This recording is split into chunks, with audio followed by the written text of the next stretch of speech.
আমি যদি সারা বছরে মাত্র ১০,০০০ টাকার কাজও করি, আর আমি সারা বছর যদি মাটি খুইড়া একটা রাস্তাও বানায় ফেলি, কেউ আমারে ১০ পয়সা দিবে না। টিকটক না করতাম, মানুষ আমার চিন্তা না, আমার মায়ের চিকিৎসা আমি ৭ লাখ টাকা দিয়ে করতে পারতাম না।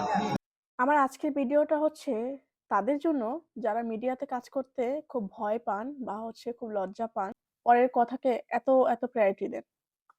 আপনারা সবাই দেখেছেন যে জ্যোতির্মাকে একটা যে ভাইয়া, সাদ্দাম ভাইয়া, উনার কথাটা শুনেছেন? এটাই বাস্তব। ঠিক আছে? এটাই বাস্তব। আপনার প্রয়োজনে আপনি কাউকে পাশে পাবেন না তো। আপনার যখন দরকার হবে সবাই মুখ ফিরিয়ে নিবে। টাকা এমন একটা জিনিস কেউ কাউকে এমনি দিয়ে দেয় না। কেউ কাউকে না। আপনি Facebook এ কাজ করলে Facebook আপনাকে টাকা দিবে। প্রপার ওয়েতে কাজ করতে পারলে টাকা দিবে। আদারওয়াইজ কিন্তু সেও দিবে না। তো আপনি যার কাছ থেকে টাকা নিবেন, ধার নিবেন, তাকে টাকা রিটার্ন করবেন না? করবেন তো নাকি? তো যাই কিছু বলেন না কেন, আমার কাছে মনে হয় টাকাটাই সবকিছু। দিন শেষে টাকাটাই সবকিছু। টাকা ছাড়া কিচ্ছু হয় না। কিচ্ছু না। আপনি যাদেরকে ভয় পাচ্ছেন, যারা ভাবতেছেন যে আমাকে আমার আত্মীয়স্বজন কি বলবে, আমার পাড়া-প্রতিবেশী কি বলবে, দেন হচ্ছে আমার ফ্যামিলি মেম্বার আমাকে কিভাবে নিবে। দেখেন ভাই, টাকা হইলে ফ্যামিলি মেম্বার থেকে শুরু করে আত্মীয়স্বজন, পাড়া-প্রতিবেশী সবই আপনার পকেটে থাকবে। কারণ টাকা হইলে আপনি এদের পেছনে প্রচুর ভাঙতে পারবেন। টাকা না হইলে ভাঙতে পারবেন না। আর টাকা না থাকা মানুষের কোনো নীতি কথাও কারো কানে ভালো লাগে না। তার কাছে ঘ্যানঘ্যান মনে হয় মশার ঘ্যানঘ্যানানি। আর যখন টাকা থাকে তখন যদি আপনি আসলেই মশার মতো ঘ্যানঘ্যান করতে থাকেন তখন মনে হবে মৌমাছি ঘ্যানঘ্যান করতেছে। সেটা খুবই মজা। ভাল লাগে। সেটা খুবই ভাল লাগে। আমার কথাগুলা অনেকের কাছে ভালো লাগবে, অনেকের কাছে লাগবে না। অনেকের কাছে হয়তো খুবই কি বলবো? মনে হবে যে আমি মানুষটা টাকা ছাড়া কিচ্ছু বুঝি না। কথা বাস্তব। আপনার মনে হওয়া আপনার কাছে রাখেন। আমার কিছু যায় আসে না। কারণ টাকাই আসলে সবকিছু।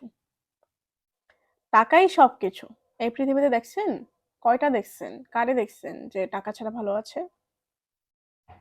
গল্পে খুব সুন্দর। টাকা ছাড়া জীবন সুন্দর হয়। বাস্তবে সেটা কখনোই হয় না। কখনোই না। Never ever. তাই জীবনে যাই কিছু করেন না কেন, টাকা ইনকাম করার জন্য, ঠিক আছে? কাজ করুন।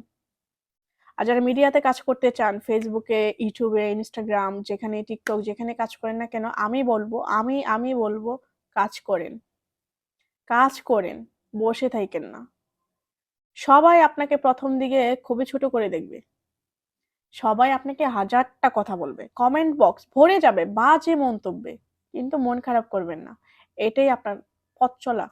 ঠিক আছে? এগুলোই আপনাকে হজম করতে হবে। এগুলোই আপনি মেনে নিয়ে তারপর হচ্ছে মিডিয়াতে কাজ করবেন।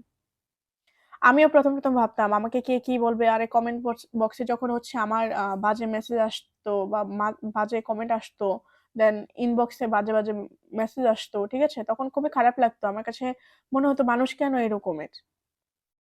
পরে আমি এটা পজিটিভলি নিলাম যে আসলে তারা এরকম করবে। সেজন্যই তো আমি কাজ করি, তাই না?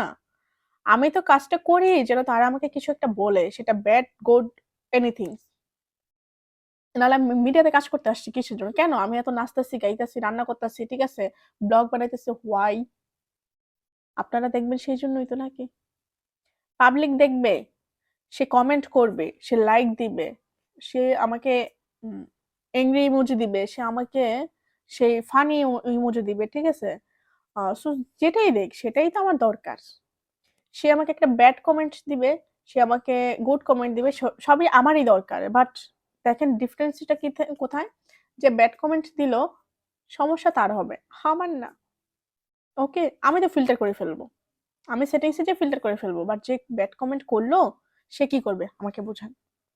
তাই আমার কথা হচ্ছে আমরা মিডিয়াতে কাজ করতে আসছি। কে কি বলল, কে খারাপ বলল, কি ভালো বলল, সেটা আমাদের দেখার বিষয় না। সেটা আমাদের বিষয় হচ্ছে আমাদের কমেন্ট ভরে যাক।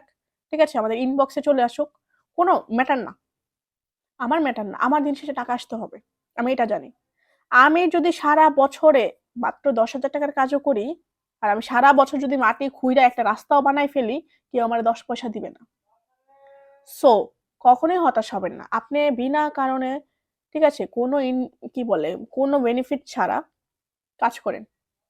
YouTube, Facebook, Instagram, TikTok সবই দিবে, সবাই দিবে। জাস্ট ধৈর্য ধরে বসে থাকেন। আমি বলব কাজ করেন। কাজ করেন। ধন্যবাদ।